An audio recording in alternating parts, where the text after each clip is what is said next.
तरह से 59,000 शिक्षकों की भर्ती पर लगातार ग्रहण लगा हुआ है, जिस तरह का आरक्षण का लाभ लोगों को मिलना चाहिए था वो नहीं मिल पा रहा है, उसी पर आज हम बातचीत करेंगे।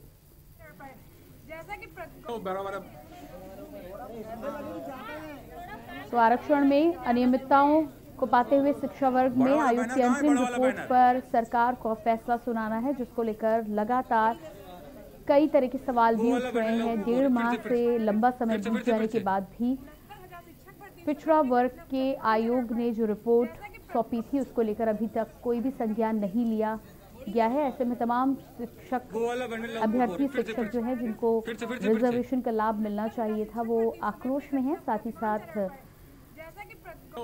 राष्ट्रपति और राज्यपाल को परेशान होकर उन्होंने इच्छा मृत्यु का पत्र तक लिख डाला है। उनका साफ कहना है कि या तो उन्हें न्याय दिया जाए और या उन्हें इच्छा मृत्यु करने की आज्ञा दी जाए। ऐसे में 69,000 शिक्षक भर्ती में जितने लोगों को लाभ मिलना चाहिए था उसमें फेरबदल कर माना जा रहा है कि करीब 5,844 ऐसे शिक्षक हैं जिनकी भर्ती पर सवालिया निशान खड़ा हुआ है, जिनकी तरफ से लगातार आवाजें उठाई जा रही है। माना जा रहा है कि जितने प्रतिशत का 21% आरक्षण मिलना चाहिए था वो नहीं मिला है, उसमें फेरबदल किया गया है। और ऐसे में तमाम ऐसे अभ्यर्थी हैं जिनका सूची में नाम होना चाहिए था, लेकिन इस गड़बड़ घोटाले के चलते सूची में उनका नाम नहीं आया है और तमाम अभ्यर्थी इस वजह से परेशान हैं लगातार।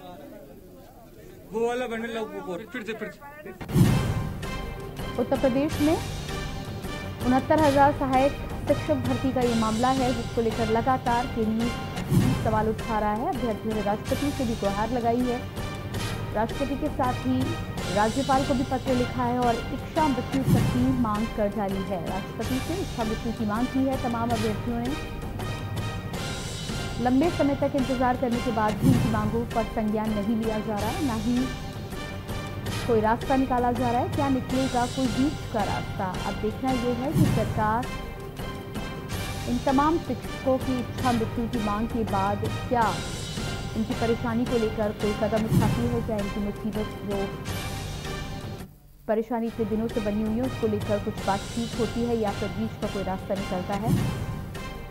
राष्ट्रपति से इच्छा मृत्यु की मांग की है, साथ ही साथ राज्यपाल को भी पत्र लिखा है। तमाम पिछड़े वर्ग के शिक्षक अभ्यर्थियों ने मिलकर राष्ट्रपति से गुहार लगाई है कि या तो उन्हें न्याय दिया जाए या उन्हें इच्छा मृत्यु करने की आज्ञा दी जाए। उत्तर प्रदेश में लगातार 69,000 शिक्षक भर्ती का ये मामला है, जिसमें माना जा रहा है कि आरक्षण का लाभ जिस तरह से अभ्यर्थियों को मिलना चाहिए था उसमें गड़बड़ घोटाला हुआ है। वो ठीक प्रकार से लिस्ट जारी नहीं की गई है, जिसकी वजह से लोगों को दिक्कत हो रही है और इसी के चलते लगातार जांच करने की मांग उठाई जा रही है। लेकिन अभी तक सरकार की तरफ से इस पर कुछ भी बयान नहीं आया है, ना ही कोई आश्वासन आया है। इसको लेकर अभ्यर्थी लगातार परेशान दिखाई दे रहे हैं।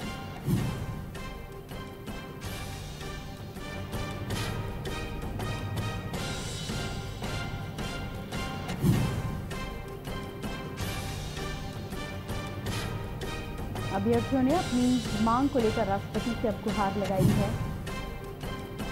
बेसिक शिक्षा विभाग ने अपनी प्रार्थना पत्र देने के बाद काफी लंबे समय तक अभ्यर्थियों ने फैसला आने का इंतजार किया, लेकिन जब अधिकारियों की तरफ से कुछ आश्वासन नहीं आया, साथ ही साथ कोई रास्ता भी नहीं निकाला गया, तो ऐसे में इन तमाम पीड़ित अभ्यर्थियों ने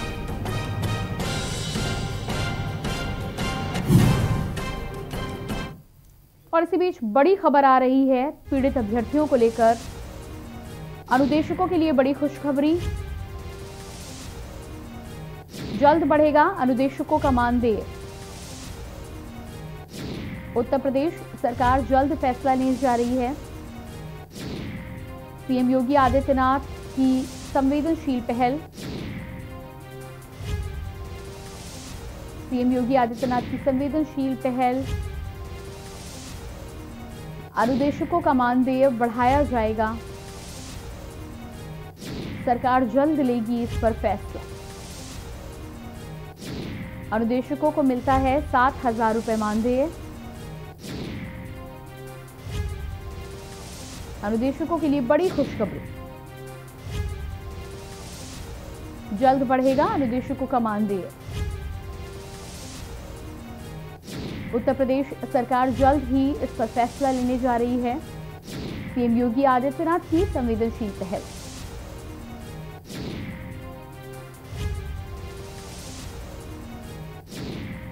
सीएम योगी आदित्यनाथ की संवेदनशील पहल है। माना जा रहा है कि अनुदेशकों का मानदेय बढ़ाया जाएगा। सरकार की तरफ से इस ओर इशारा किया गया है।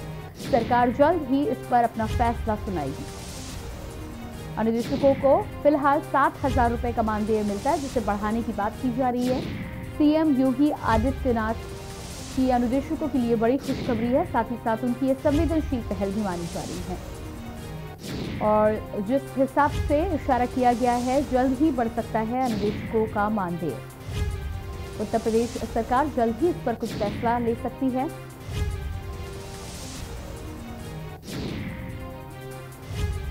सीएम योगी आदित्यनाथ की अनुदेशकों को लेकर संवेदनशील पहल। मानदेय को बढ़ाया जाएगा और इस पर सरकार जल्द ही कुछ निर्णय ले सकती है।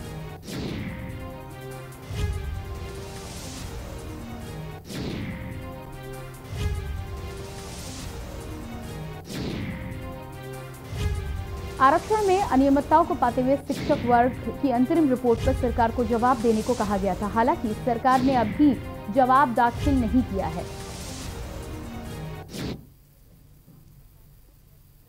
तो तमाम शिक्षकों का जो प्रार्थना पत्र था, जिसके बाद उत्तर प्रदेश के विभिन्न जिलों के अभ्यर्थियों ने दुखी होकर राष्ट्रपति और राज्यपाल को भी इच्छा मृत्यु का पत्र लिखा है। इस संबंध में हम आज चर्चा करेंगे और हमारे साथ एक गेस्ट पैनल मौजूद है। राघवेंद्र सिंह वरिष्ठ पत्रकार हमारे साथ जुड़े हैं। सर, आपका बहुत बहुत स्वागत है कार्यक्रम में। इसके अलावा मनोज कुमार प्रजापति अभ्यर्थी हमारे साथ जुड़े हैं, आपका भी बहुत बहुत स्वागत है कार्यक्रम में।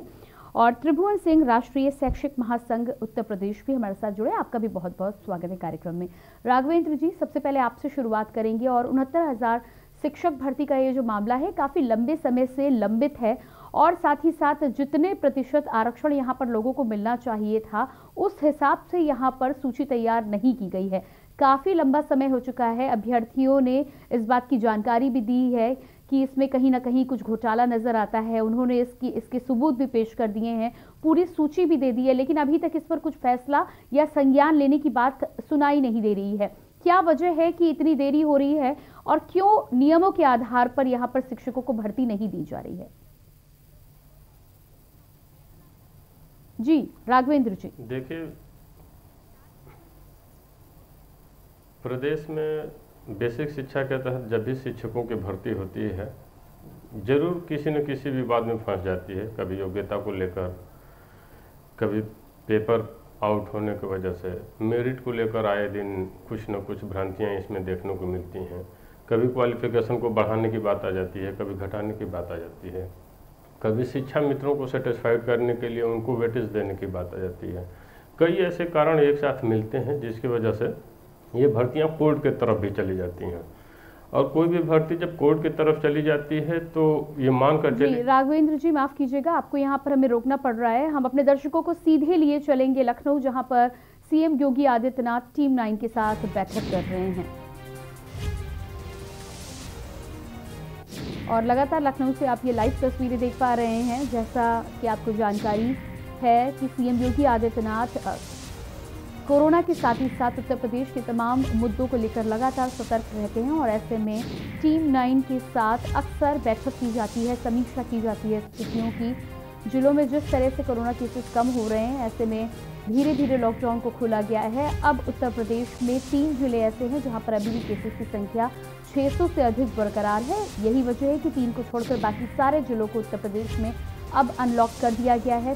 सरकार किस तरह से इस ओर कदम बढ़ा रही है, किस तरह से शासन प्रशासन की जिम्मेदारी होगी कोरोना संक्रमण की चेन को काबू में रखने के लिए और लोगों को लगातार हिदायत देते रहने के लिए, इन तमाम संबंध में जानकारी के चलते सीएम योगी आदित्यनाथ टीम 9 के साथ बैठक करते हुए साथ ही साथ मौजूद है कई अन्य अधिकारी भी जो कोरोना स्थिति को लेकर समीक्षा कर रहे हैं। साथ ही साथ उत्तर प्रदेश में कई अन्य बदलाव भी लगातार चल रहे हैं।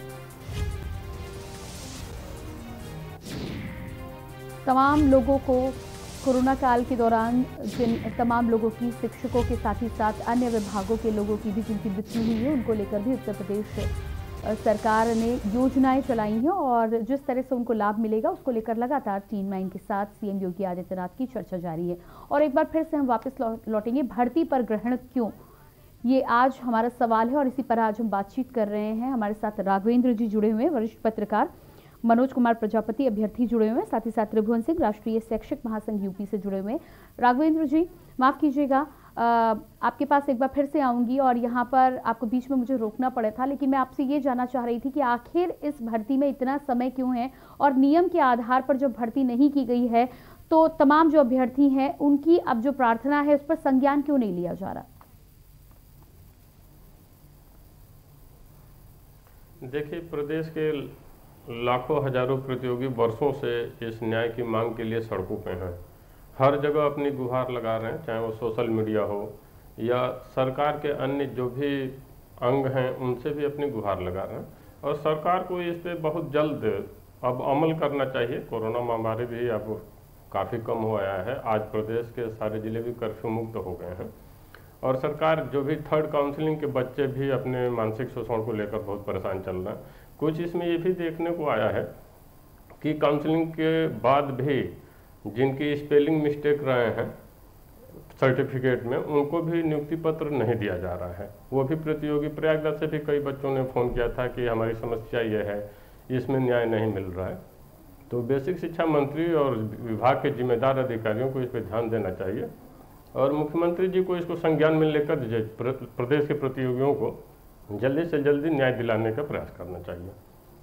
जी बिल्कुल ठीक कहना है आपका। मनोज जी आपके पास आऊंगी, और जिस तरह से लगातार आप अपने लिए और साथ ही साथ अपने साथियों के लिए आवाज़ उठा रहे हैं, ऐसे में क्या कहना चाहेंगे? सरकार को समय लग रहा है, सरकार आपकी समस्याओं पर उस तरह से संज्ञान नहीं ले रही जैसे लेना चाहिए, क्या मांग है आपकी?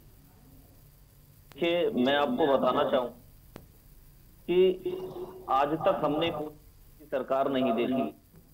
पेपर लीक हुए, अन्य घोटाले हुए होंगे, लेकिन ऐसी कोई सरकार नहीं देखी जिसने संवैधानिक अतिक्रमण किया होगा। यहाँ पर संवैधानिक अतिक्रमण के जो संविधान में 27% आरक्षण ओबीसी और 21% आरक्षण एससी का लिखा हुआ है, और उसके बाद जब लोग राष्ट्रीय पिछड़ा जाते हैं तो जो एक न्यायिक संस्था है और संवैधानिक संस्था भी है, उसके आदेश का पालन वर्तमान सरकार को करना चाहिए, लेकिन उसके आदेश का भी कोई पालन नहीं किया जा रहा है। ये लोकतंत्र में ऐसा नहीं होता है।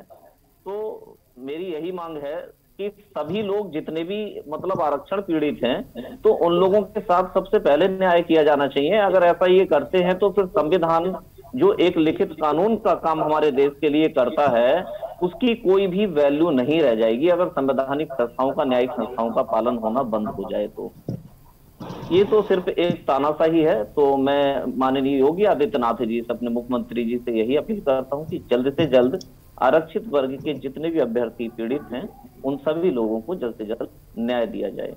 जी बिल्कुल। हमारे साथ त्रिभुवन सिंह जी भी बने हुए हैं। त्रिभुवन सिंह जी, जिस तरह से मनोज कुमार का कहना है कि लगातार ये जो भर्ती हुई है ये संवैधानिक आधार पर नहीं हुई है, काफ़ी लंबे समय से इन्होंने लिस्ट के साथ ही साथ तमाम ऐसे सबूत भी पेश किए हैं जिसके आधार पर कम से कम सरकार को एक बार संज्ञान लेना चाहिए, गौर करना चाहिए कि तमाम जो पीड़ित अभ्यर्थी हैं उनकी मांग क्या है, क्यों वो ये मांग उठा रहे हैं। आपका क्या कहना है इस विषय पर? नहीं, जरूर आपकी बात बिल्कुल सही है। जैसा कि मनोज कुमार जी ने बताया है, मैं उनकी बातों से सहमत हूँ। यहाँ पे उत्तर प्रदेश सरकार के अधिकारियों के द्वारा लचर पैरवी की जा रही है। मैं आपको के न्यूज के माध्यम से मैं बता दूं कि कुछ भर्तियां जिला वरीयता वाली हैं, 18,460 हो या उसके पहले की जो भर्तियां हुई हैं, ये माननीय उच्च न्यायालय में और माननीय सुप्रीम कोर्ट में ये भर्तियां लंबित हैं, इनके प्रकरण लंबित हैं। वहां से मामले डिसीजन होके फाइनल तौर पे नहीं आए, लेकिन कहीं ना कहीं इसमें जो अधिकारियों की हिलाहवाली है, उनकी जो पैरवी है वो लचर पैरवी है।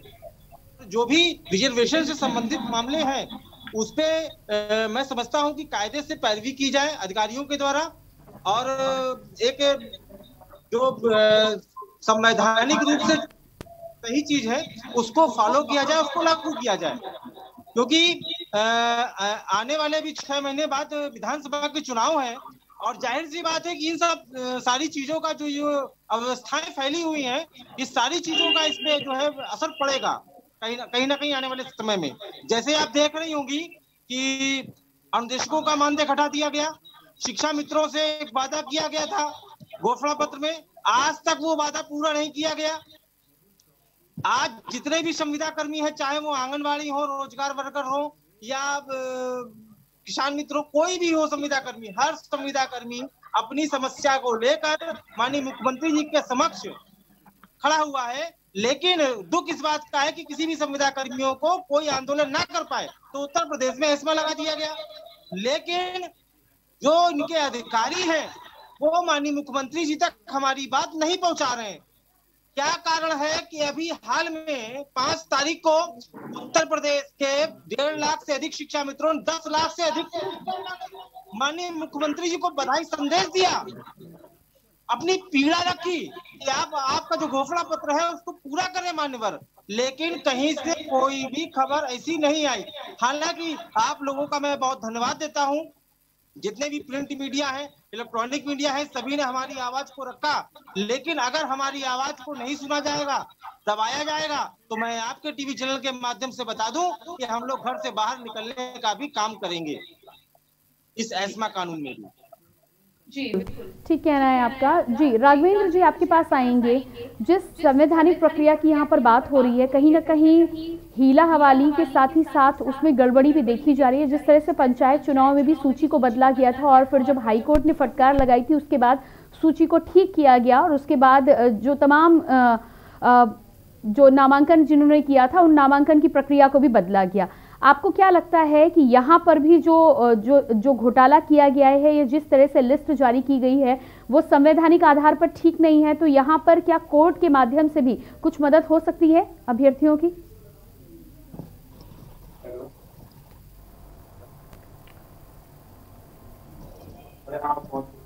जी राघवेंद्र जी आपसे सवाल है मेरा। जी देखिए, जहाँ तक घोटाले या अनियमितता की बात है, तो घोटाले और अनियमितता चाहे ये बेसिक शिक्षा हो, माध्यमिक शिक्षा हो, उच्च शिक्षा हो या उत्तर प्रदेश लोक सेवा आयोग हो, जहाँ भी इस तरह की अनियमितताएं हुई हैं वो जांच होती है, फिर जांच में कुछ निकलता नहीं है जल्दी। आप यहीं बेसिक शिक्षा के तहत सुनी होंगी कि न जाने कितने कस्तूरबा विद्यालयों में 56 जगह 36 जगह से सैलरी लेने वाले अभ्यर्थी पकड़े गए। क्या हुआ उन जांचों को? मीडिया खबर दिखाती है, 2-4 दिन हाईलाइट रहता है, उसके बाद ये अधिकारी सब भूल जाते हैं। न सरकार याद रखती है, न अधिकारी याद रखते हैं, और अधिकारी याद दिलवाना भी नहीं चाहते हैं। भ्रष्टाचार हर जगह, किसी भी भर्ती परीक्षा में आप अगर LT ग्रेड परीक्षा को ले लीजिए, उत्तर प्रदेश लोक सेवा आयोग STF जाँच कर रही थी, सारे भर्ती परिणाम जारी कर दिए गए हैं। अब 69,000 शिक्षक भर्ती की जहाँ तक बात है, जितने अभ्यर्थी बचे हैं, लगभग 8 से 9 हज़ार अभ्यर्थी बचे हैं। कुछ अभ्यर्थी थर्ड काउंसलिंग के बाद भी नियुक्ति नहीं पाए हैं। इनको यथाशीघ्र अपॉइंट कर देने में ही भलाई है। ये जांच होगी, फिर 6 महीना साल भर चलेगा, उसमें क्या निकलेगा? क्योंकि जितनी अभी तक जांचें होती हैं भर्ती परीक्षाओं को लेकर, एक भी अपने अंतिम मंजिल मुकाम तक नहीं पहुंच पाई हैं, जिससे ये उम्मीद लगाई जाए कि 69,000 शिक्षक भर्ती परीक्षा की जांच होगी और फिर उसमें कुछ न्याय मिलेगा। समझदारी इसी में होगा कि जितने अभ्यर्थी बचे हैं उनको नियुक्ति पत्र देकर ज्वाइन कराया जाए। जी बिल्कुल आपने ठीक कहा है, समझदारी तो इसी में है, लेकिन ये समझदारी तो सरकार को ही दिखानी है यहाँ पर। और सरकार इतने लंबे समय से अभ्यर्थी परेशान चल रहे हैं, लगातार न्याय की गुहार भी लगा रहे हैं, उसके बाद भी इनके प्रार्थना पत्र पर संज्ञान तक नहीं लिया जा रहा है, उस पर कार्रवाई करना तो बहुत दूर की बात होती है। मनोज कुमार जी क्या कहना चाहेंगे? यहाँ पर राघवेंद्र जी का भी यही कहना है कि जो तमाम अभ्यर्थी बचे, आपका भी, आप कल यही कह रहे थे कि अभी जगह भी खाली है, पहली भर्ती में भी 22,000 पद अभी रिक्त पड़े हुए हैं, आसानी से भर्ती की जा सकती है। लेकिन कहीं ना कहीं यहाँ पर मंशा पर भी सवाल उठाए जा सकते हैं, क्योंकि जिस तरह से देरी की जा रही है, जिस तरह से संज्ञान नहीं लिया जा रहा है प्रार्थनाओं पर, उसके पीछे की वजह के बारे में ठोस आधार पर तो नहीं कुछ कहा जा सकता, लेकिन यहाँ पर सवालिया निशान जरूर खड़ा होता है कि आखिर क्यों इतनी देरी की जा रही है। जी देखिए, राष्ट्रीय पिछड़ा वर्ग आयोग द्वारा बेसिक शिक्षा विभाग के अधिकारियों को कई बार तलब किया और तलब करके सुनवाई की और कई उनसे चीजें पूछी कि भर्ती जिला स्तर की है या राज्य स्तर की है, यूआर का कट ऑफ क्या, ओबीसी का कट ऑफ क्या। यूआर का कट ऑफ अगर 67-11 है तो उससे नीचे कितने अभ्यर्थी आपने सेलेक्ट किए हैं, उनकी मूल चयन सूची लेकर आइए। लेकिन अधिकारी कोई उचित जवाब नहीं दे पाए और ना ही मूल चयन सूची दिखा पाए। तो मैंने कल भी यही बात कही थी और मैं आज भी यही बात कह रहा हूं कि पिछले समय में देखा गया था कि माननीय सुप्रीम कोर्ट द्वारा एक आदेश दिया था कि 1,37,000 भर्तियां आपको 2 टुकड़ों में 2 क्रमागत तरीके से करनी है। तो पिछली बार 68,500 निकाली गई थी, इस बार 69,000 निकाली गई, लेकिन 68,500 के 22,000 पद लगभग रिक्त रह गए थे, क्योंकि जो मानक सरकार का था उसे अभ्यर्थी पास नहीं कर पाए थे। इस बार 90-97 का मानक था, तो लगभग 1,46,000 कैंडिडेट इसमें पास हुए। तो अगर सरकार और बेसिक शिक्षा विभाग मिलकर के चाहें, इस जितने भी मुद्दे हैं सारे मुद्दों को अगर खत्म करना चाहें तो बहुत ही आसानी से जो है 22,000 पद जो रह गए हैं, वो तो माननीय सुप्रीम कोर्ट का आदेश था, ये सारे मामले खत्म हो सकते हैं और हमारा रिजर्वेशन भी सही से फॉलो हो सकता है, आरक्षण भी सही से फॉलो हो सकता है। वरना तो इस तरह से ही सरकार की ये किरकिरी होती रहेगी। और कई संगठन जो आरक्षण प्रेमी संगठन है और जो अन्य पार्टियां हैं, जैसे आम आदमी पार्टी है, समाजवादी पार्टी है, यहां तक कि अपना दल जो भारतीय जनता पार्टी का सहयोगी दल है, बहन अनुप्रिया पटेल जी ने भी माननीय मुख्यमंत्री जी को अपनी एक चिट्ठी लिखी थी और उसके माध्यम से माननीय मुख्यमंत्री जी को अवगत कराया कि 69,000 शिक्षक भर्ती में आरक्षण का सही से अनुपालन करिए और किसी भी तरह से इस चीज को सुधारिए। लेकिन फिर भी मुझे लग नहीं रहा है, ऐसी कोई भी सरकार की या विभाग की मंशा नहीं लग रही है कि इसे ये हैं। जी मनोज कुमार जी आपसे रिक्वेस्ट करेंगे आप बने रहिएगा हमारे साथ, साथ ही साथ त्रिभुवन जी और राघवेंद्र जी आप भी हमारे साथ बने रहिएगा। यहाँ पर एक छोटे से ब्रेक के लिए रुक रहे हैं और दर्शकों को लगातार बता दें कि शिक्षक भर्ती पर जो लगातार आरक्षण का लाभ तमाम अभ्यर्थियों को नहीं मिला है, उसको लेकर हम बातचीत कर रहे हैं। इस बातचीत को आगे भी जरूर बढ़ाएंगे, लेकिन उससे पहले रुकेंगे एक छोटे से ब्रेक के लिए।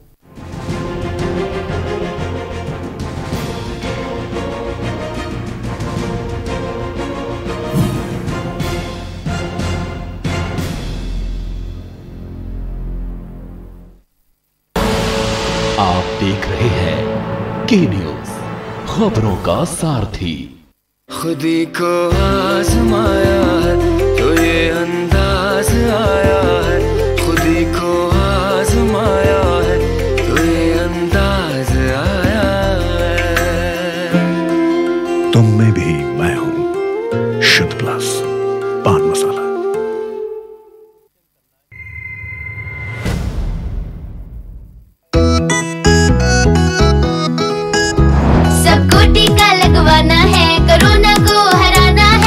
की सुरक्षा अपना कर सुरक्षा चक्र बनाना है। 18 साल की उम्र हो, युवा हो या बुजुर्ग हो, एक पल भी सोचे बिना ये मौका नहीं गंवाना है। सबको टीका लगवाना है, कोरोना को हराना है। टीका लगने के बाद भी सुरक्षा को अपना कर भी मास्क फिर भी लगाना है, 2 गज की दूरी निभाना है। सबको टीका लगवाना है, कोरोना को हराना है। और वैक्सीन लगाने में मुझे किसी तरह की कोई दिक्कत नहीं हुई है। गवर्नमेंट ने काफ़ी अच्छी व्यवस्था की हुई है यहाँ पर, और मैं सबसे यही कहूँगा कि सभी को वैक्सीन लगवानी चाहिए और उसमें कोई भी ऐसा डर या कोई ऐसी चिंता वाली विषय की बात नहीं है। मैंने टीका लगवाया है जीत का, आप भी लगवाइए। टीका ही दिलाएगा जीत, टीका जीत। आज मैंने कोरोना से जीतने के लिए टीका लगवाया, आप लोग भी लगवाएं, सुरक्षित रहें। मैंने लगाया है टीका जीत का, आप भी लगवाइए। चलो टीका लगवाएं, कोरोना को हराएं। निःशुल्क टीकाकरण अभियान में 18 वर्ष से अधिक उम्र वालों के लिए टीका लगवाकर सुरक्षा कवच बनाएं। comin.gov.in पर रजिस्ट्रेशन करवाएं। सूचना एवं जनसंपर्क विभाग उत्तर प्रदेश द्वारा जनहित में जारी। Online admissions in CMS for 2021-22 are open at school's website www.cmseducation.org. आप देख रहे हैं के न्यूज, खबरों का सारथी।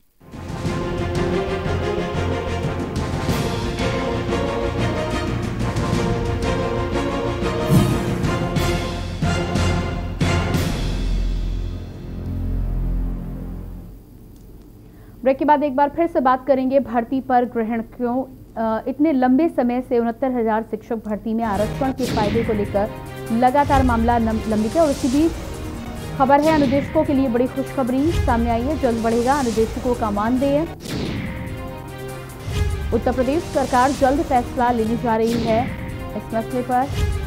सीएम योगी आदित्यनाथ की संवेदनशील पहल। सीएम योगी आदित्यनाथ की पहल, इस बात की जानकारी मिली है भाजपा के पेज से। अनुदेशकों का मानदेय बढ़ेगा, इसको लेकर लगातार सरकार विचाराधीन। अनुदेशकों को फिलहाल मिलता है 7,000 रुपये मानदेय, जिसको बढ़ाने को लेकर सरकार ने फैसला किया है। जल्द ही इसके लिए खुशखबरी सामने आ सकती है। जल्द बढ़ेगा अनुदेशकों का मानदेय। उत्तर प्रदेश सरकार जल्द ले सकती है फैसला। सीएम योगी आदित्यनाथ की संवेदनशील पहल। तो लगातार अनुदेशकों के लिए अच्छी खबर है। बताया जा रहा है कि 7,000 मानदेय फिलहाल इतना है, जिनको बढ़ाने के लिए सीएम योगी आदित्यनाथ ने पहल की है और इस मसले पर फैसला लगातार इस पर चर्चा चल रही है। जल्द ही इस पर कुछ फैसला आ सकता है। और इसी बीच चर्चा पर वापस लौटेंगे। भर्ती पर ग्रहण को लेकर आज हम चर्चा कर रहे हैं। लगातार 69,000 शिक्षक भर्ती में माना जा रहा है कि जिस तरह से आरक्षण का लाभ लोगों को मिलना चाहिए था वो नहीं मिला है। कहीं ना कहीं सूची जो जारी की गई है वो अभ्यर्थियों के हिसाब से ठीक नहीं है और उनके हिसाब से कई ऐसे लगभग 5,844 ऐसे शिक्षक बच जाते हैं जिनका सूची में नाम आना चाहिए था, लेकिन गलत तरीके से भर्ती होने की वजह से उनका नाम नहीं आया। उसी को लेकर लगातार प्रार्थना पत्र भी दिए गए हैं और मांग की जा रही है कि जांच की जाए। जांच के आधार पर भर्ती प्रक्रिया को एक बार फिर से लिस्ट जारी कर इन तमाम शिक्षकों को उसमें शामिल किया जाए। दीपक जालौन से इसी बीच हमारे साथ कॉलर बने हुए हैं, जान लेते हैं कि क्या कहना चाहते हैं। दीपक जी स्वागत है आपका, क्या कहना चाहते हैं आप? जी मैम, मैं यही कहना चाहता हूँ, यह भर्ती 6 जनवरी 2019 से चल रही है और जो भी पद बचे हुए हैं उनको अतिशीघ्र थर्ड वेटिंग कैंडिडेट से भर लेना चाहिए। सरकार के पास अभी 22,000 पद 500 बचे हुए हैं, जिनको अगर किसी के साथ गलत हुआ है तो साथ न्याय कीजिए। मैं बस ये कहना चाहूँगा जो वेटेड अभ्यर्थी उनसे शीघ्र काउंसलिंग करा के क्योंकि इस तरह के विवाद इसलिए है सरकार को मतलब जांच करने के बाद निर्णय ले। सरकार के पास पद अभी बचे हुए हैं 22,000। जी बिल्कुल, हमें कॉल करने के लिए बहुत बहुत धन्यवाद आपका। और इसी बीच एक बार फिर से वापस लौटेंगे। त्रिभुवन सिंह राष्ट्रीय शैक्षिक महासंघ उत्तर प्रदेश से हमारे साथ बने हुए हैं। जी त्रिभुवन सिंह जी, आपके पास आऊँगी मैं। और ये तमाम भर्तियों को लेकर जब इस तरह के सवाल उठते हैं और हर भर्ती में लगभग, चाहे पुलिस भर्ती की बात करें, चाहे शिक्षा मित्रों की बात करें, चाहे मेडिकल में संविदा कर्मी हो, जिस तरह से आपने भी जानकारी दी है कि कहीं ना कहीं अन्याय होता है और फिर उन्हें सड़कों पर वापस आना ही पड़ता है। शिक्षक भर्ती में भी पहले भी देखा गया कि काफ़ी लंबे समय तक फैसला हाईकोर्ट में पेंडिंग था। हाईकोर्ट के निर्णय के बाद जब फटकार लगा गई तब सरकारों ने इस पर संज्ञान लिया और तब जाकर जिन लोगों की भर्ती हुई भी है वो भी काफ़ी लंबे समय के बाद हुई है। एक लंबा समय इंतजार करना पड़ा था शिक्षा मित्रों को भी और साथ ही साथ जिन्होंने एग्जाम दिया था, जिन्होंने क्लियर किया था, उनको भी। तो क्या ये एक रवैया बन चुका है कि कोई भी भर्ती सीधे तौर पर, सीधे तरीके से नहीं होगी जब तक उस पर कहीं ना कहीं हाई कोर्ट फटकार न लगाए या उसके ऊपर आंदोलन ना हो, तब तक सीधी तौर पर कोई भर्ती होते हुए नजर नहीं आती उत्तर प्रदेश में? मैडम, ये पूरी जिम्मेदारी प्रशासनिक अधिकारियों की है, शासन में बैठे उच्च अधिकारियों की है, जो इस व्यवस्था को बनाते हैं, लागू करते हैं, फॉलो करते हैं। आखिर कोई भर्ती कोर्ट क्यों जाए? कोर्ट जाने के पहले उसका समाधान क्यों नहीं किया जाता है कि ये गलतियां दूर क्यों नहीं किया जाता? ये सबसे बड़ी विडंबना रही है इस उत्तर प्रदेश में कि सरकार किसी की भी रही हो, लेकिन इन उच्च अधिकारियों ने जानबूझ के कोई भी भर्ती हो सबको फंसाने का काम किया है और कहीं ना कहीं भर्तियों को फंसा करके अपने चहेतों को अंदर करने का काम किया जाता है। अगर भर्ती फंसेगी तो साल 6 महीने वो चलेगी, और इसी बीच में अपने जो चहेते लोग हैं उनको अंदर कर दिया जाएगा। आखिर उत्तर प्रदेश में ऐसा क्यों है? यहाँ के अधिकारी ऐसा क्यों नहीं समझते हैं या ऐसी व्यवस्था बनाते हैं कि कोई भर्ती कोर्ट में ना जाए? अभी आप देख लीजिए कि 2018 में शिक्षा मित्रों के लिए हाई पावर कमेटी का गठन किया गया। 2018 से लेकर 2022 आने वाला है, लेकिन वो कमेटी की रिपोर्ट कहाँ है? कुछ नहीं पता है। आखिर जो उच्च अधिकारी इसमें सम्मिलित हैं वो क्यों हीला हवाला कर रहे हैं? उनको रिपोर्ट सार्वजनिक करनी चाहिए। जब अधिकारियों से बात करो तो कहते हैं उनके पास है, फलानी उनके पास फाइल है, अभी हो जाएगा, कल हो जाएगा, परसों हो जाएगा। ये कहते कहते 2022 आने वाला है। जी जी बिल्कुल। ब्रजेश जी आपके पास वापस आएंगे। इसी बीच गोरखपुर से हमारे साथ कॉलर ब्रजेश जुड़े हुए, जान लेते हैं कि वो क्या कहना चाहते हैं। जी ब्रजेश जी। नमस्कार मैम, के न्यूज का सबसे पहले बहुत बहुत धन्यवाद जो हमारे मुद्दे को बराबर उठाता है और हमारे मुद्दे को प्रमुखता से दिखाता है। जी मैडम, मैं कहना चाहूंगा कि इस भर्ती में व्यापक पैमाने पर रिजर्वेशन के साथ घोटाला किया गया है। ओबीसी को 27% और एससी को 21% रिजर्वेशन, जो कि संविधान द्वारा इस भारत में जब से आजाद हुआ है, भारत 1947 के बाद से हमें आरक्षण मिला गया है। इस भर्ती में मात्र 3.86% में ओबीसी को निपटा दिया गया है। मैडम, इतनी बड़ी संख्या में लगभग 18,000 ओबीसी की सीटों को रातों रात नुकसान पहुंचाया गया है। और दूसरी बात, राष्ट्रीय पिछड़ा वर्ग आयोग ने अपनी रिपोर्ट में पूरी तरह से स्पष्ट 5844 सीटों को उल्लेख करते हुए बताया कि इस 5844 सीटों को, ओबीसी की सीटों को बिल्कुल किसी भी कीमत पे दिया ही नहीं गया है।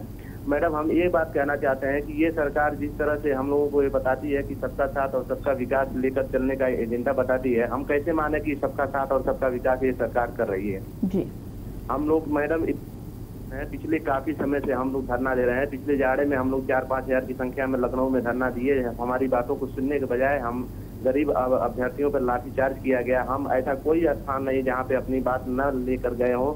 माननीय बेसिक शिक्षा मंत्री जी से भी अपनी बात रखे हैं, स्वतंत्र देव सिंह जी से भी हमने अपनी बात रखी है, हमने राष्ट्रपति को इच्छा मृत्यु का पत्र भी लिखा है। हमारी पीड़ा कोई नहीं सुन रहा है मैडम। जी बिल्कुल ठीक कहना है आपका। हमें कॉल करने के लिए बहुत बहुत धन्यवाद यहाँ पर। और राघवेंद्र जी आपके पास वापस लौट कर आएंगे। जिस तरह से लगातार तमाम अभ्यर्थी जो हैं पीड़ित हैं, लंबे समय से इस बात का इंतजार भी कर रहे हैं, आखिर सरकारें इतना समय क्यों ले रही हैं, इस बारे में तो कोई कुछ पुख्ता तौर पर नहीं कह सकता। लेकिन भर्तियों की ये जो एक प्रक्रिया बनी हुई है कि हमेशा कहीं ना कहीं अभ्यर्थियों को आगे आना होगा, फिर कोर्ट में मामला जाएगा, ये प्रक्रिया हर बार की हो गई है। चाहे किसी भी विभाग की बात करें, कहीं ना कहीं सरकारें जिस तरह से नियमानुसार प्रक्रिया को अंजाम देना चाहिए था वो नहीं होता। इसके पीछे का कारण क्या है? सरकार के पास पद भी हैं, उसके अलावा योग्य अभ्यर्थी भी हैं, तो फिर ये देरी क्यों हो रही है? क्यों नहीं नियम के आधार पर इस प्रक्रिया को किया जाता है?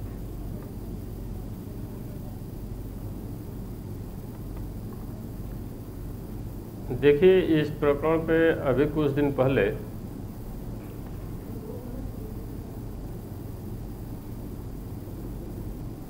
जी राघवेंद्र जी आप अपनी बात पूरी करें। जी देखिए, इस प्रकरण पर अभी कुछ दिन पहले 69,000 शिक्षक भर्ती को लेकर एक अभ्यर्थी का ऑडियो वायरल हुआ था, जिसमें वो मंत्री जी से गुहार लगा रहा था कि न्याय दिला दीजिए, हम बहुत पीड़ित हैं। मंत्री जी जिस भाषा में बात कर रहे थे कि हम इसमें बहुत थक गए हैं, इसीलिए ये नंबर बंद करना पड़ा, आप कहो तो ये भी नंबर बंद कर दें, व्हाट्सएप बंद कर दिया हूँ, ये दिखा रहा है कि बेसिक शिक्षा 69,000 शिक्षक भर्ती को लेकर कितना संवेदनशील है। संवेदनशीलता इसमें दिख नहीं रही है। इसमें माननीय मुख्यमंत्री जी को पहल करके कहीं न कहीं से अपने संज्ञान में लेकर इसका निस्तारण कराने का प्रयास करना पड़ेगा, नहीं तो ये कोर्ट का चक्कर, फिर हम जगह जगह गुहार लगा रहे हैं, ऐसे न्याय मिल चुका।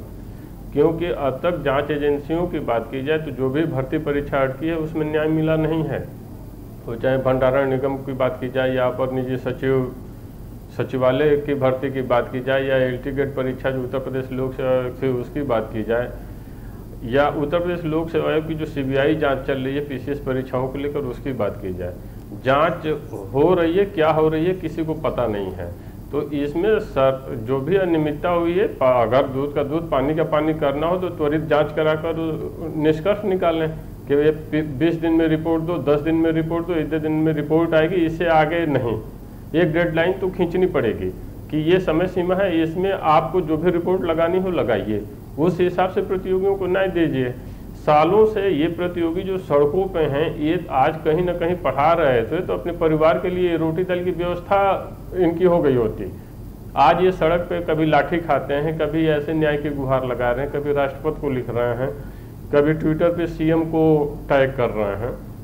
तो कहीं ना कहीं से मुख्यमंत्री को संवेदनशीलता दिखाते हुए इस प्रकरण को हैंडल करना चाहिए और इसमें विभागीय मंत्री और प्रमुख सचिव लेवल पर बातचीत करके इसका समाधान निकालने का प्रयास करना चाहिए।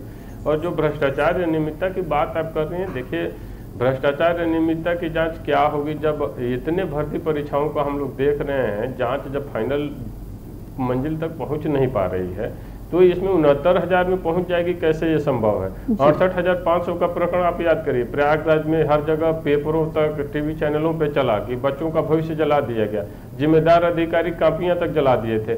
आज पता कर लीजिए वो जिम्मेदार अधिकारी मलाईदार पदों पे बैठे हुए हैं नियुक्ति पाके, जितने निलंबित हुए थे।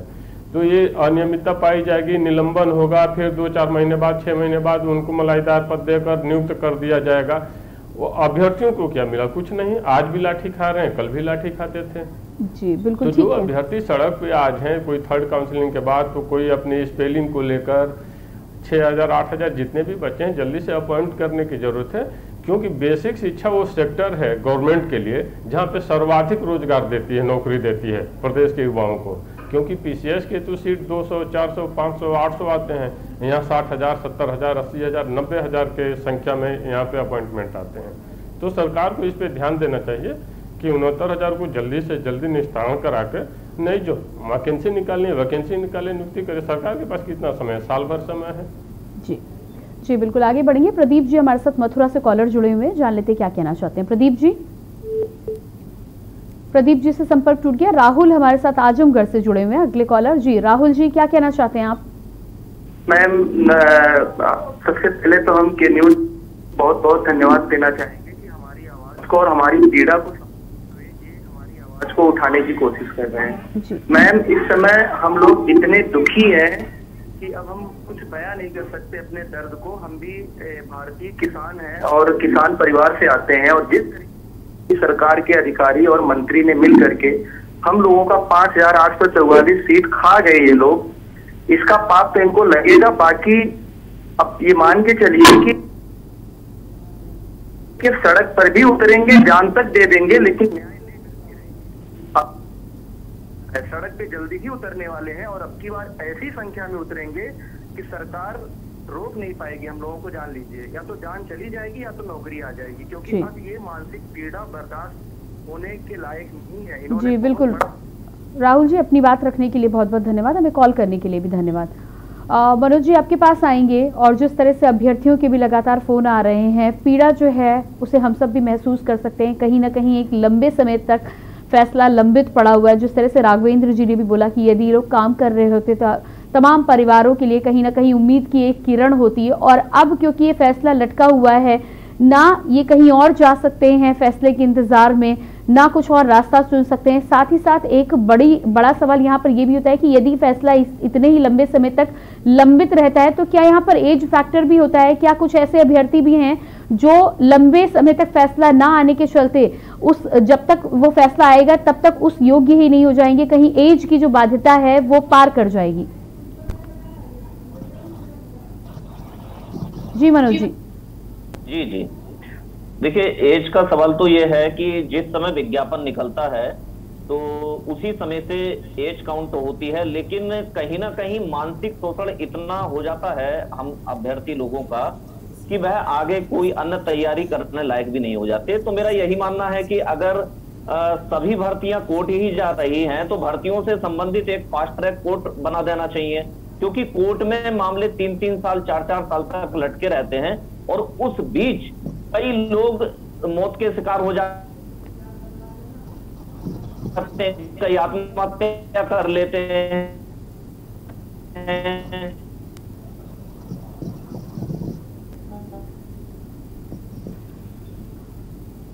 तो यहाँ पर मनोज जी से हम एक बार फिर से संपर्क करने की कोशिश करेंगे। आपकी आवाज हम तक ठीक तरह से पहुंच नहीं पा रही है। त्रिभुवन जी आपके पास आऊंगी मैं। और जिस तरह और इसी बीच खबर आ रही है, सीएम योगी की संवेदनशील पहल अनुदेशकों को लेकर। अनुदेशकों का मानदेय बढ़ाया जाएगा, सरकार जल्द ही इस पर फैसला ले सकती है। लगातार सीएम योगी आदित्यनाथ ने इस बात की ओर इशारा भी किया है। अनुदेशकों को फिलहाल 7,000 रुपये मानदेय मिलता है, जिसको बढ़ाने को लेकर बातचीत चल रही है। अनुदेशकों के लिए बड़ी खुशखबरी है। माना जा रहा है कि जल्द ही इस पर कुछ फैसला सरकार की तरफ से आ सकता है। सीएम योगी आदित्यनाथ की ये संवेदनशील पहल, जिसको लेकर अब उम्मीद जताई जा रही है कि जल्द ही इस पर कुछ फैसला आने की उम्मीद है। बातचीत लगातार जारी है,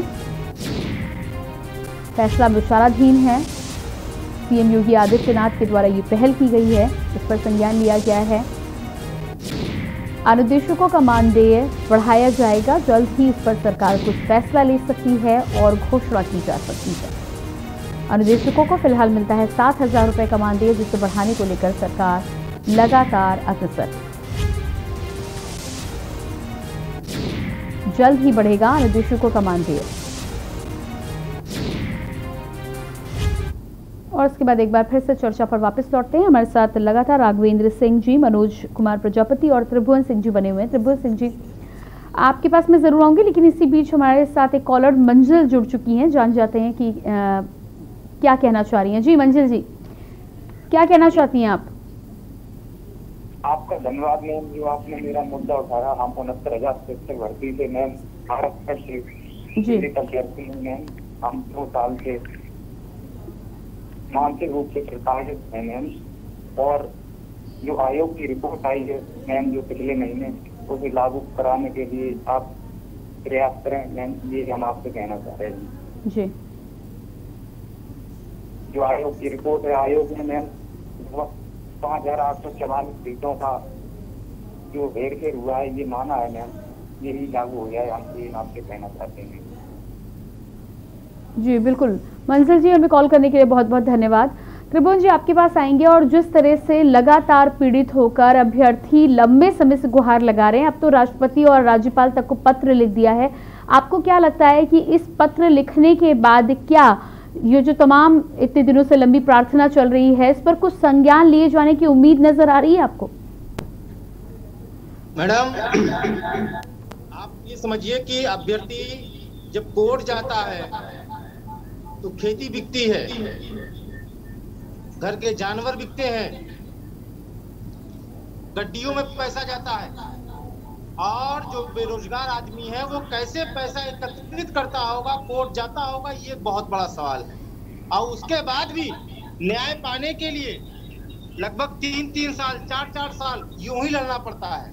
आखिर इसके पीछे जो जिम्मेदार अधिकारी हैं उनको सजा क्यों नहीं मिलती है? उनको सजा दी जाए, जिनकी वजह से ये मामला लटकता है, जिसकी वजह से ये समस्याएं पैदा होती हैं उनको। दूसरी बात यह है कि अगर कोई व्यवस्था है किसी भर्ती को संपन्न कराना है तो उसकी गाइडलाइन, जो उसके तौर तरीके हैं, उसको कानूनी रूप से उसको पहले सही कर लिया जाए। और रही बात राष्ट्रपति जी को, माननीय प्रधानमंत्री जी को जो चिट्ठियां हम लोग भेजते हैं, क्या उन चिट्ठियों पे कोई कार्रवाई होती है या नहीं होती है? मुझे तो नहीं लगता है कि आज तक कोई ऐसी कोई कार्रवाई हुई है कि किसी ने उस पर संज्ञान लिया हो, क्योंकि तमाम ऐसे मामले पूर्व में देखे गए हैं जिसपे लोगों ने अपने खून से पत्र लिखे हैं माननीय प्रधानमंत्री जी को, माननीय राष्ट्रपति जी को, उपराष्ट्रपति जी को, राज्यपाल जी को, लेकिन फिर भी कोई एक्शन नहीं लिया गया। आखिर ऐसा क्यों? जी मनोज कुमार जी, आपके पास आएंगे। और जिस तरह से त्रिभुवन जी का कहना है कि लगातार कई बार ऐसा हो चुका है कि पत्र राज्यपाल और राष्ट्रपति तक भेजे गए हैं, यदि आपकी पीड़ा की आपके पत्र पर कोई संज्ञान होता है तब तो बहुत अच्छी बात है, कहीं ना कहीं उम्मीद की किरण निकलेगी। यदि इस पर भी संज्ञान नहीं लिया जाएगा तो आपकी आगे की रणनीति क्या कहती है, क्या करेंगे आप? देखिए, मैं बताना चाहूंगा कि पिछली बार दिसंबर के समय में 4 से 5 हजार की संख्या में हम लोगों ने आंदोलन किया था, और उस आंदोलन में माननीय स्वतंत्र देव जी जो प्रदेश अध्यक्ष भारतीय जनता पार्टी हैं, उन्होंने बेसिक शिक्षा मंत्री जी से हमारे डेलीगेशन टीम को मिलवाने का कार्य किया। तो माननीय बेसिक शिक्षा मंत्री जी ने ये कहा कि आपका मामला आयोग में चल रहा है, आयोग का जो भी आदेश आएगा वो हमारे लिए सर्वमान्य होगा और हम उसे मान करके आप लोगों को न्याय देने का कार्य करेंगे। हम लोग आयोग की पैरवी में लग गए और अभी 29 अप्रैल 2021 को आयोग का आदेश आ गया, लेकिन बेसिक शिक्षा मंत्री जी मुकर गए। आखिर ऐसी क्या मजबूरी है? तो वही चीज है कि अगर हमारे साथ अभी भी न्याय नहीं होता है तो हम कुछ इंतजार कर रहे हैं कि शायद हमारे लिए बेहतर हो जाए, अन्यथा हम फिर उत्तर प्रदेश की राजधानी पर एक बहुसंख्या में उतरने का कार्य करेंगे और अपनी आवाज वहीं से हम लोग उठाएंगे। और इसके अलावा कर भी क्या सकते हैं हम?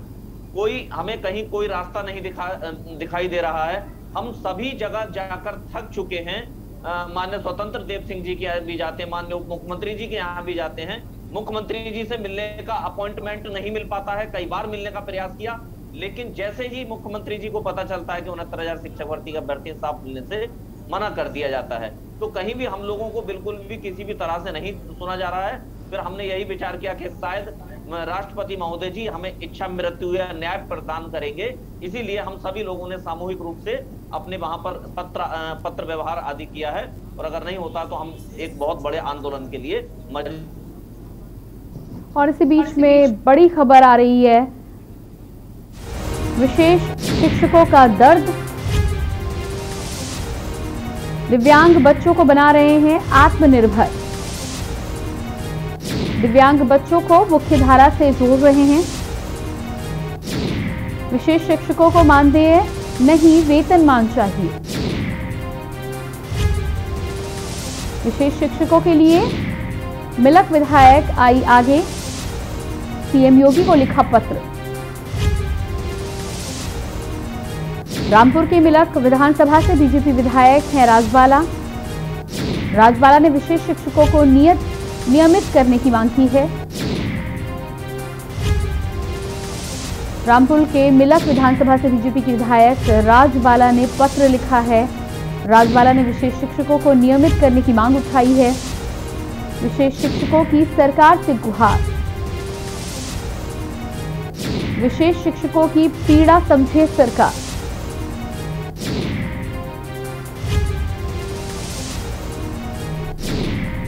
विशेष शिक्षकों का दर्द, दिव्यांग बच्चों को बना रहे हैं लगातार आत्मनिर्भर, लेकिन उसके बावजूद भी दिव्यांग बच्चों को मुख्य धारा से जोड़ने का काम कर रहे हैं।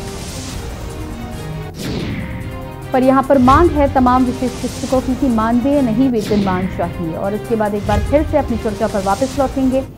लगातार भर्ती को लेकर 69,000 शिक्षक भर्ती को लेकर हम यहाँ पर बातचीत कर रहे हैं। राघवेंद्र जी आपके पास आएंगे। एक तरफ 69,000 शिक्षक भर्ती को लेकर आज हम यहाँ पर चर्चा कर रहे हैं, लगातार बातचीत कर रहे हैं। वहीं दूसरी तरफ विशेष शिक्षक जो हैं उन्होंने भी लगातार न्याय की गुहार लगाई है। जिस तरह से चर्चा के दौरान हमने जानकारी भी अपने दर्शकों को दी है कि ये एक डिपार्टमेंट, एक विभाग का मामला नहीं है। तमाम विभागों में जब भर्ती की बात आती है तो कहीं ना कहीं अनियमितता साफ तौर पर दिखाई देती है। योगी आदित्यनाथ की सरकार ने भी जिस तरह से कोरोना काल में भी मेडिकल सुविधाओं को लेकर गड़बड़ी देखी गई थी, ऐसे में बदलाव बहुत ज़्यादा किए गए हैं। उत्तर प्रदेश सरकार में अधिकारियों से लेकर शासन प्रशासन में बड़े स्तर पर बदलाव हुआ है, लेकिन उसके बावजूद भी जिस तरह की कार्यशैली होनी चाहिए, जिस तरह से संविधान के आधार पर कार्य होने चाहिए, वो होते हुए नजर नहीं आते हैं।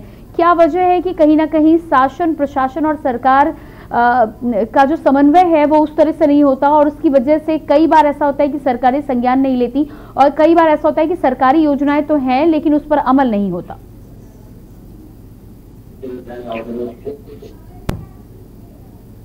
अगर मुख्यमंत्री की जाए तो उनकी संवेदनशीलता को लेकर कोई कमी नहीं है, तो उनकी संवेदनशीलता में कोई कमी है। प्रदेश में अगर 12 से 17 तक जितनी अनियमितताएं चल रही थी, जितने भ्रष्टाचार चल रहे थे, सारे पेपर आउट हो रहे थे, तो उसके लिए मुख्यमंत्री योगी आदित्यनाथ ने STF के हवाले सारी परीक्षाओं को किया। तमाम लोग पकड़े भी गए।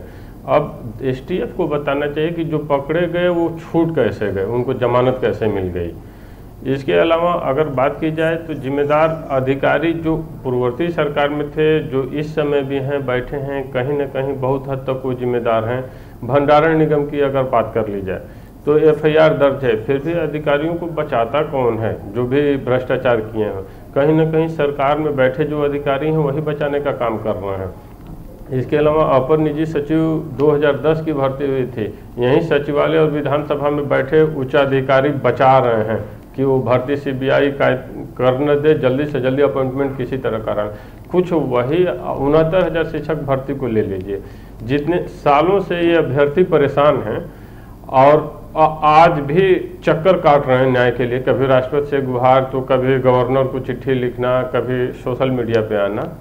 अब तो एक ही उपाय दिखता है कि मुख्यमंत्री स्वतः संज्ञान लें और इस पे क्या होगा, एक डेडलाइन समय सीमा तय करके न्याय दिलाया जाए। क्योंकि कहीं न कहीं से अधिकारी तो मिला जुला करके वही हैं जो पूर्ववर्ती सरकार में होते थे, वो इस सरकार में भी हैं। विभाग बदला है, किसी को अन्य विभाग मिल गया, किसी को दूसरा विभाग मिल गया। और जब भी आप देखिए जितने भी भ्रष्टाचार की जड़ें हैं, इन अधिकारियों ने बहुत पूर्ववर्ती सरकार में भी, ये सरकार में भी खेल कर रहे हैं। आप देखिए उत्तर प्रदेश लोकसभा आयोग की अगर आप बात करते हैं तो वहाँ की परीक्षा नियंत्रक निलंबित हुई थी, 10% कमीशन लेने की बात आई थी पेपर बेचने के जुर्म में। उन परीक्षाओं के परिणाम जारी कर दिए गए हैं और STF जांच भी कर रही है। 69,000 शिक्षक भर्ती को देखिए, प्रयागराज में कितने लोग गिरफ्तार हुए। STF एक तरफ गिरफ्तार करिए, दूसरी तरफ सारे पद भरे भी गए। तो एक काम कर लीजिए, या तो पद को भर दीजिए और नहीं तो कायदे से जांच करा करके एकदम सामने ला दीजिए कि ये गलत हुआ है, इनको बाहर किया जाएगा या हम दोबारा परीक्षा कराएंगे। एक निर्णय तो लेना पड़ेगा कि हमें परीक्षा कराना है या सबको नियुक्ति पत्र देना है। अगर नियुक्ति पत्र देना है तो अभ्यर्थियों को बिना डिले किए, बिना किसी देर किए उन्हें त्वरित मतलब नियुक्ति पत्र देकर ज्वाइन कराइए। जी बिल्कुल राघवेंद्र जी, अपने कार्यक्रम को हमें यहीं पर विराम देना होगा और आपने अपना महत्वपूर्ण समय हमें दिया, उसके लिए आपका बहुत बहुत धन्यवाद। मनोज कुमार जी, आपका बहुत बहुत धन्यवाद हमसे जुड़ने के लिए। त्रिभुवन जी, आपका भी बहुत बहुत धन्यवाद हमसे जुड़ने के लिए। और यहाँ पर लगातार अपने दर्शकों को यही बताना चाहेंगे कि भर्ती पर ग्रहण को लेकर लगातार हमने चर्चा जरूर की है। तमाम अभ्यर्थी जो लगातार राष्ट्रपति से लेकर राज्यपाल तक गुहार लगा रहे हैं, देखना ये होगा कि उत्तर प्रदेश सरकार आखिर इस पर कब संज्ञान लेती है और कब संवैधानिक आधार पर इस भर्ती को अंजाम देती है। फिलहाल हमारे इस विशेष कार्यक्रम में इतना ही। बाकी खबरों के लिए बने रहिए के न्यूज इंडिया के साथ। मुझे दीजिए इजाजत, नमस्कार।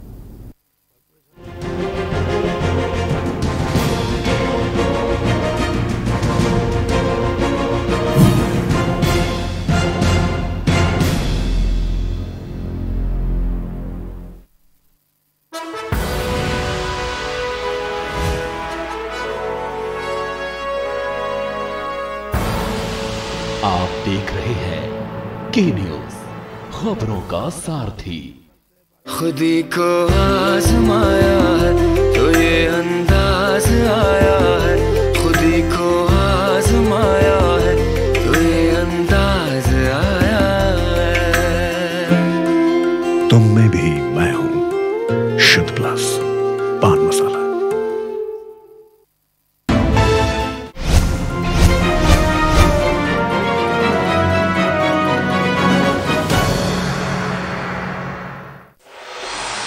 कोर्ट कचहरी के ना लगे चक्कर,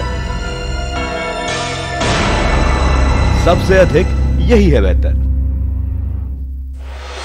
लेकिन बढ़ ही जाए पाला तो कहां जाए, क्या करें? घबराए नहीं,